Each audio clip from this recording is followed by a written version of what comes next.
मनोज सिंह ठाकुर, मध्य प्रदेश भोपाल से। मैं आपका अपने यूट्यूब चैनल पर स्वागत करता हूं, जिसमें हम समझने वाले हैं समेकित खेती, इंटीग्रेटेड फार्मिंग या एकीकृत खेती भी इसे कहा जाता है। ये वीडियो बनाने का मेरा उद्देश्य ये है कि मैंने कुछ लंबे समय से goat farming, poultry farming, fish farming, biofloc, RAS और ऑर्गेनिक खेती के विषय में पढ़ाई की। इन सारी चीज़ों को पढ़ने पर मुझे एक नई चीज़ और पता चली थी, जिसे कहते हैं इंटीग्रेटेड फार्मिंग। इंटीग्रेटेड फार्मिंग अपने आप में कुछ भी नहीं है। इंटीग्रेटेड फार्मिंग से मतलब है कि आप दो या उससे अधिक प्रकार की फार्मिंग को एक साथ कर रहे हैं, तो वो इंटीग्रेटेड फार्मिंग है। मतलब आप जो भी अपने फार्मिंग कर रहे हैं वो एक दूसरे को सपोर्ट करते हुए, जो इसका वेस्ट है वो दूसरी चीज़ में यूज़ हो रहा है, तो उसे हम इंटीग्रेटेड फार्मिंग या समेकित खेती कहेंगे।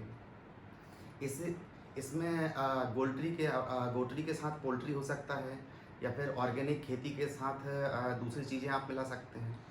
अब इन सब चीज़ों में मुझे जो समस्याएं गई और जिन चीज़ों को मैं आपको समझाना चाहता हूँ वो ये है कि कुछ शब्द हैं जिनको लेकर हम बहुत ज़्यादा परेशान हो जाते हैं। बहुत भारी भारी शब्द होते हैं।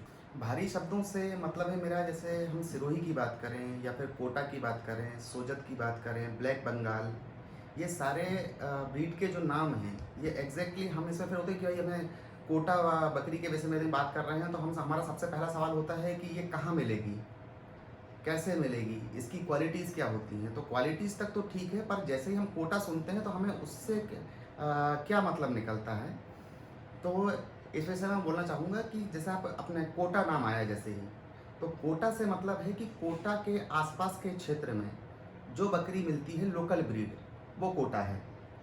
सिरोही, सिरोही शहर के आसपास में जो अपने ब्रीड मिलती है वो सिरोही है। सोजत, सोजत सिटी के आसपास में जो ब्रीड मिलती थी वो सिरोही है। वैसे ही ब्लैक बंगाल, बंगाल में जो छोटी अपने कदकाठी की बकरी मिलती है वो ब्लैक बंगाल है। अब हम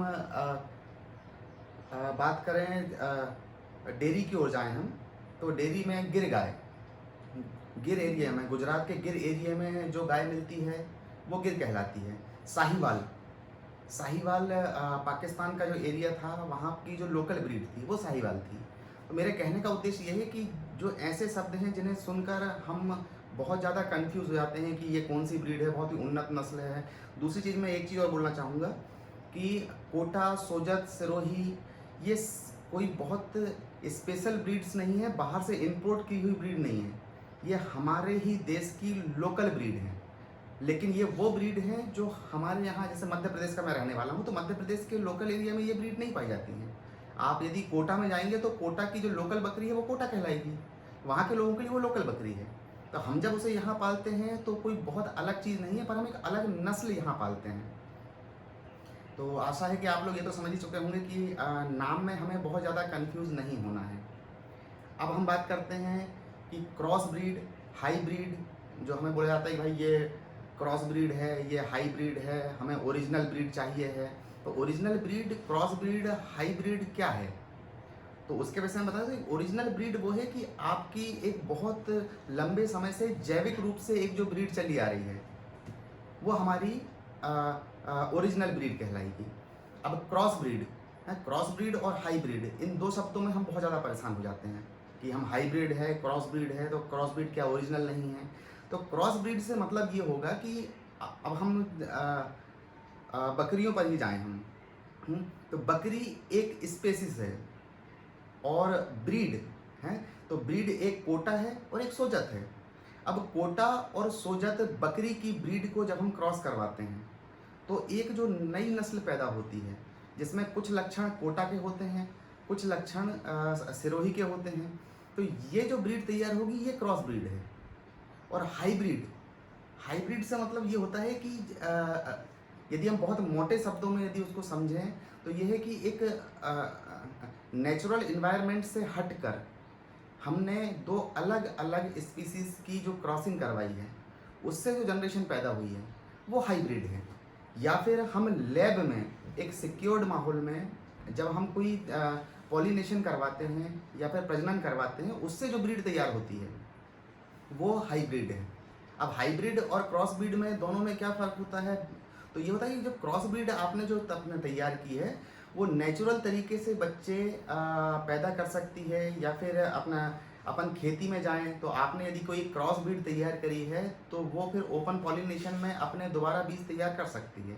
पर हाइब्रिड जो तैयार होती है, हाइब्रिड में आपके अगली जनरेशन है वो तैयार नहीं होती है। जैसे कि हम एक उदाहरण के रूप में समझें कि घोड़ा एक ब्रीड है, सॉरी घोड़ा एक स्पीसीज़ है, खच्चर एक सॉरी गधा एक स्पीसीज़ है। जब इन दोनों का क्रॉस करवाया जाता है तो खच्चर पैदा होता है, जो घोड़े की तरह भी होता है और गधे की तरह भी होता है। लेकिन उससे जो पैदा हुई जनरेशन है, वो आगे बच्चे पैदा नहीं कर सकती है। तो इसे हम हाइब्रिड कह सकते हैं। तो आशा है कि आज जो मैंने आपको परिभाषाएँ समझाई हैं, इससे आपको काफ़ी हद तक सहायता मिली होगी, या फिर आगे जाके आपको सहायता मिलेगी।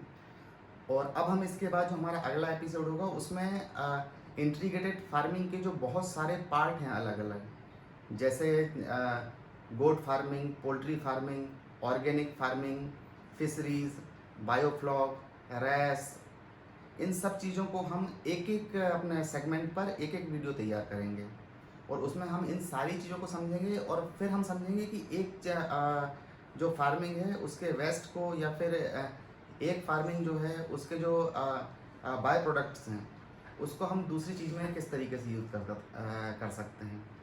तो दोस्तों, अगले वीडियो में हम फिर मिलते हैं। तब तक के लिए धन्यवाद।